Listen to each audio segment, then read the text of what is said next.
Mesdames et messieurs, amis internautes, bonjour. Bienvenue dans le Point Afrique de ce vendredi 14 mars 2025. Au sommet, Bénin, le président Talon assure qu'il ne sera pas candidat à la présidentielle. Côte d'Ivoire, présidentielle 2025, l'Union européenne et ses partenaires s'engagent pour des élections apaisées. Burkina Faso, de nombreux civils victimes des massacres dans l'Ouest. RDC, 5 généraux de l'armée et de la police jugés à Kinshasa pour lâcheté devant le M23. Bénin, le président Talon assure qu'il ne sera pas candidat à la présidentielle. Le président béninois Patrice Talon a affirmé vendredi qu'il ne serait pas candidat à un troisième mandat interdit par la Constitution, tout en affirmant rester attentif quant au choix de son successeur.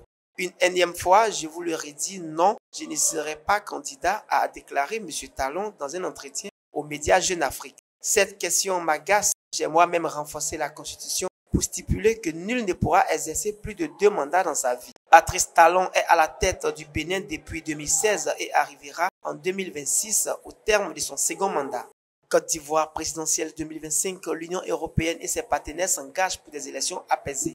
L'Union européenne a procédé au lancement de son programme Tous engagés, élections sans bang-bang, constitué de plusieurs initiatives visant à soutenir la tenue d'élections apaisées, crédibles et participatives ce jeudi 13 mars 2025 à Abidjan. Doté d'un budget de plus de 4,6 milliards de francs CFA sur les 30 mois prochains, le programme mobilise une trentaine d'organisations nationales et internationales partenaires de l'Union européenne pour le déploiement de 8 projets. Il s'inscrit dans la droite ligne des engagements pris dans le cadre du partenariat stratégique entre l'Union européenne et la Côte d'Ivoire sur 2021-2027, répondant particulièrement à sa priorité 3 qui prévoit de renforcer l'état de droit et la gouvernance démocratique, maintenir la paix et la stabilité. Burkina Faso, de nombreux civils victimes de massacres dans l'ouest du pays. Des exactions contre des civils ont été commises dans l'ouest du Burkina Faso en début de semaine.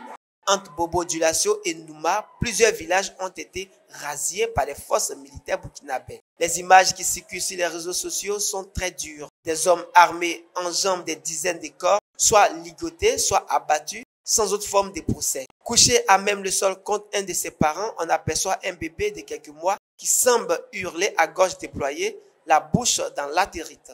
RDC, 5 généraux de l'armée et de la police jugés à Kinshasa pour lâcheté devant le M23. En République démocratique du Congo, 5 généraux de l'armée et de la police ont été jugés le jeudi devant la haute cour militaire à Kinshasa pour fuite lors de l'avancée des rebelles du M23 sur la ville de Goma dans l'est du pays. Le vice-gouverneur policier du Nord Kivu, 2 chefs de l'armée et de la police, un commandant d'unité et un conseiller militaire qui étaient basés à Goma, chef-lieu du Nord Kivu, sont poursuivis notamment pour lâcheté, violation des consignes et perte de munitions. À l'ouverture de l'audience, chacun des 5 généraux, dont en tête l'ex-gouverneur intérimaire du Nord Kivu, portait ses galons. Leurs identités ont d'abord été déclinées. Ils sont tous passés par des grandes écoles militaires. Certains ont même été formés en Europe. C'était tout pour le Point Afrique de ce vendredi 14 mars 2025. Restez connectés sur Abidjan.net et gardez un œil sur nos différentes pages des réseaux sociaux.